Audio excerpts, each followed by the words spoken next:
So as you're listening to speakers, as you're meeting people, I would ask you to have a fierce mindset of open curiosity. Suspend the certainty. I think it enhances our learning and connection, but even more than that, I would dare say what a curious mindset and heart set gives us is a deeper connection to who we really are, our authentic self. And in my delusional opinion, and I'm on the internet, so my opinion counts. In my delusional opinion, your authentic self is the greatest, most priceless resource you have in your personal life and your business life.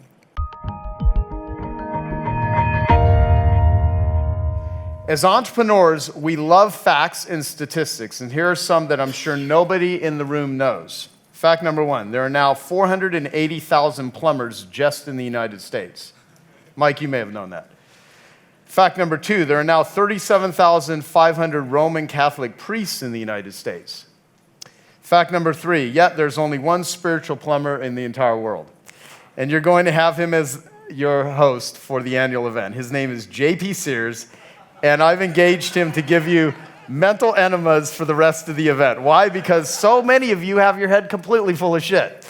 So JP is actually a certified holistic coach, advanced practitioner, yet he is mostly known worldwide for his hilarious videos that get hundreds of millions of views on Facebook as well as YouTube. One of his videos is If Meat Eaters Acted Like Vegans, got over 64 million views. It's actually probably got hundreds of millions. And people often ask him, are you sincere or just being funny? And JP usually answers yes. So you'll find out for yourself over the next couple of days at our Genius Network annual event as JP does his shtick. First off, I've become dear friends with JP. The guy is an amazing dude. I love him. I think he's gonna add so much to this event, and I hope through his spiritual plumbing practices that it will help you get to where you want to go. So please give it up for my dear friend, Mr. JP Sears.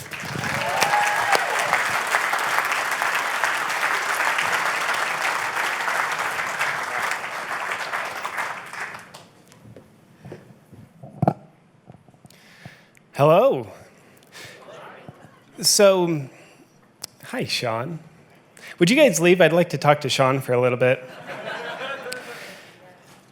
Just to address the elephant in the room, I'm a lot more handsome in person than I am on video. I don't really know how that's possible, but it's just a thing. And I was backstage psychoanalyzing Joe. How many of you guys were psychoanalyzing Joe while you were ignoring what he was saying? Yeah. So you know how you tend to hear what you're thinking about rather than what's actually said?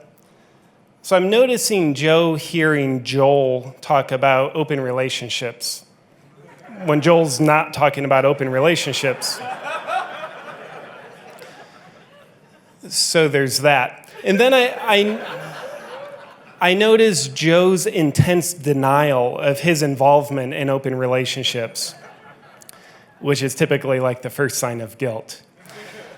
So what we're going to do in the back, we're going to have a sign-up sheet if you want to get into Joe's open relationship funnel. It's open to men, women, non-humans, all species are welcome. Joe's not picky, he's just that accepting. It's wonderful. Yeah. And it really is a great honor for Joe to have me here. And from what he tells me, I should be very honored too, so there's that. Show of hands, who has not watched my videos? Jesus. Keep your hands up, please. Wow. Why? Why? Did something happen to you in childhood? It's a thing I do when people are acting in a way I don't like. I just ask them, what happened to you in childhood? It's a way of discounting their whole being. I get great results.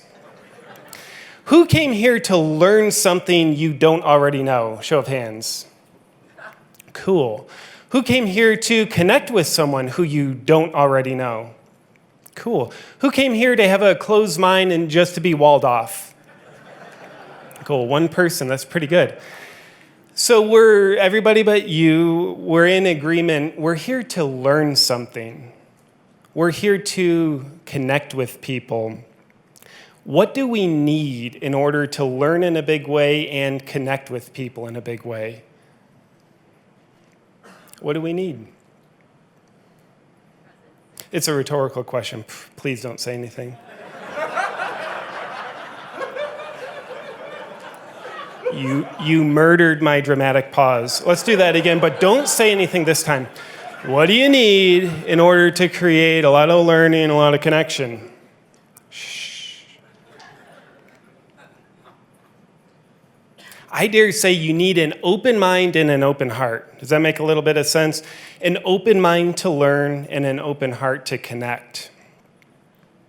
Does that make a little bit of sense? Cool. Based on the silence, I assume you either agree or you're just afraid I'm going to shame you for talking. Both are true. So that you can get the most out of this event, so your mind can be very open, your heart can be very open, so you walk out of here with 10 times your money's worth, I'd like to give to you a mantra that will open your mind, open your heart in a very powerful way. This mantra was given to me directly by the Dalai Lama, and I've never met him, but I just thought of it one day, and it felt like he was intuitively giving it to me. So this is unquestionably a direct transmission from the Dalai Lama. But before we do that, you got to get ready, because this is a powerful mantra.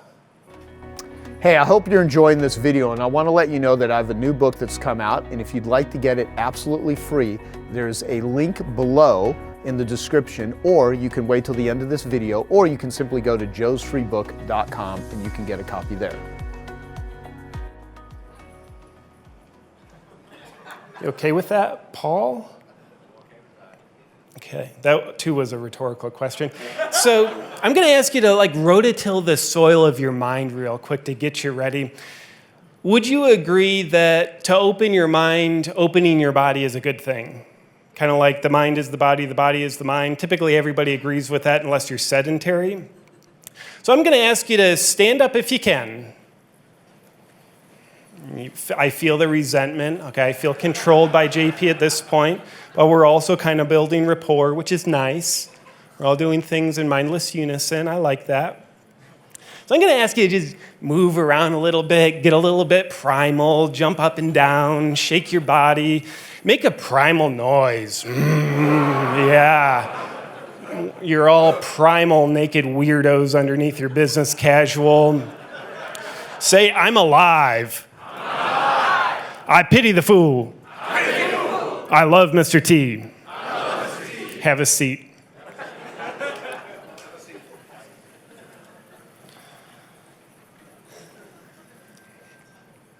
Here's the mantra. I'm going to ask you to repeat after me. You ready? Thank you. One person speaking for everybody. Here we go. I'm full of shit. And it's okay.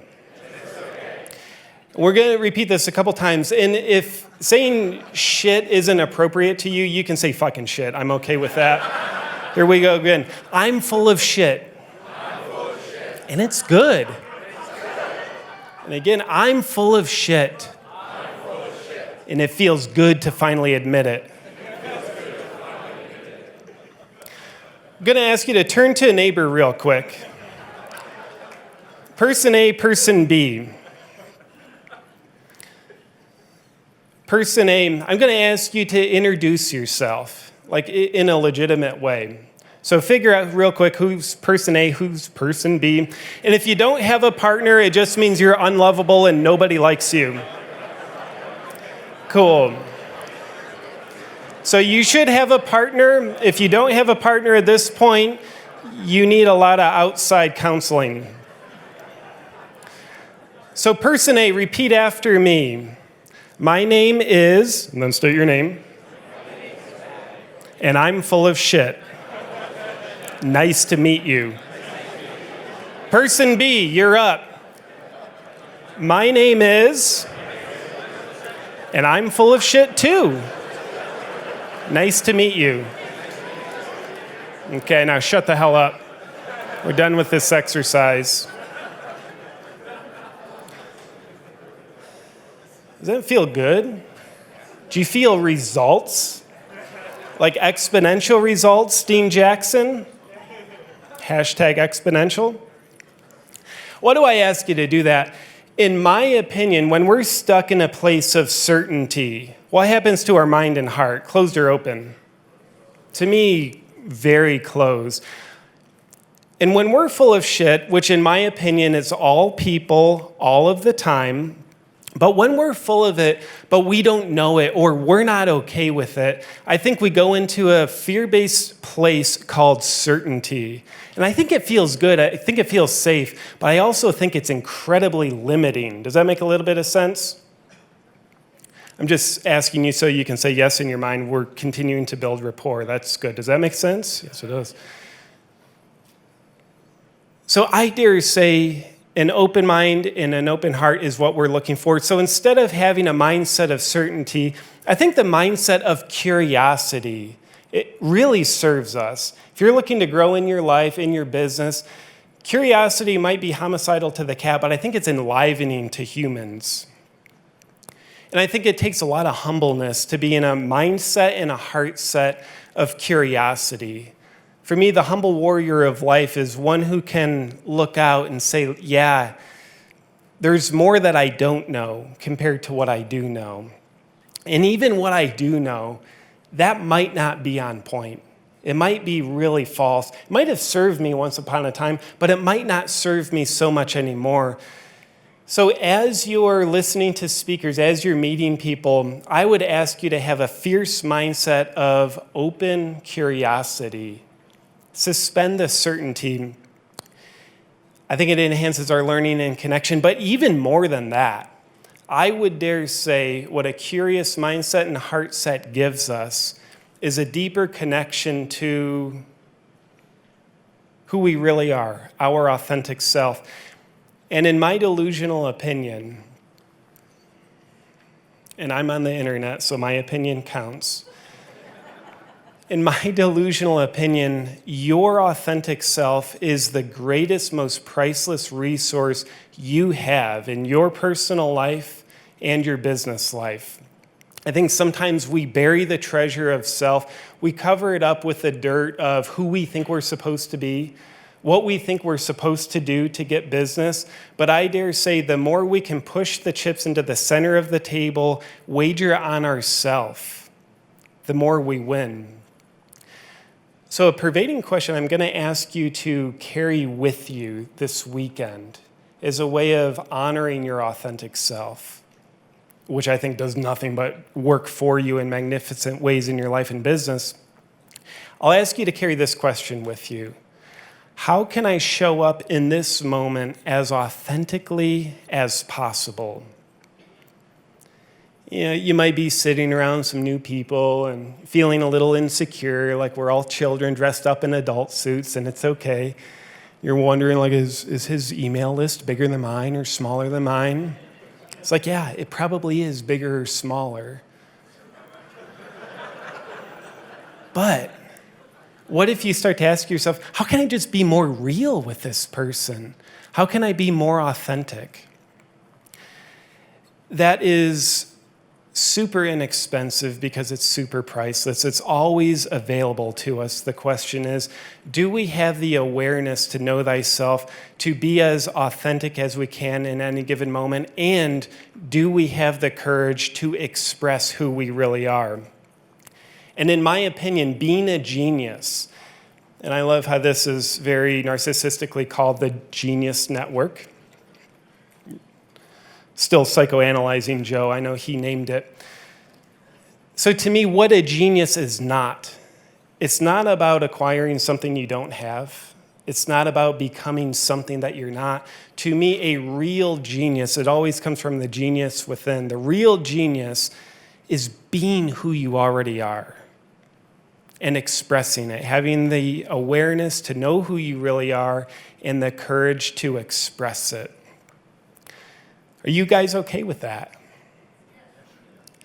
Cool. Well, I'm looking forward to having fun with y'all. And before I bring our lovely next person on stage who's going to introduce our next person. So I'm going to introduce the next person who's going to introduce the next person. It's very meta.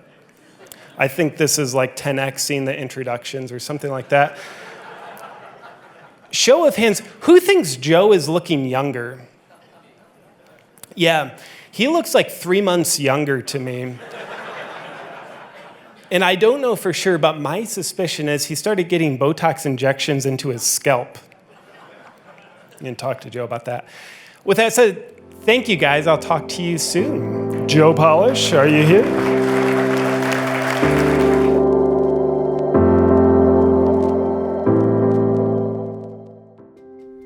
Okay, I hope you found that video awesome and useful. So if you want to get a free copy of my book, I want you to click here. And if you want to watch some more videos that'll be useful and awesome, click here. Go ahead. You're over here. Do it now. Come on. Thank you. Watch them.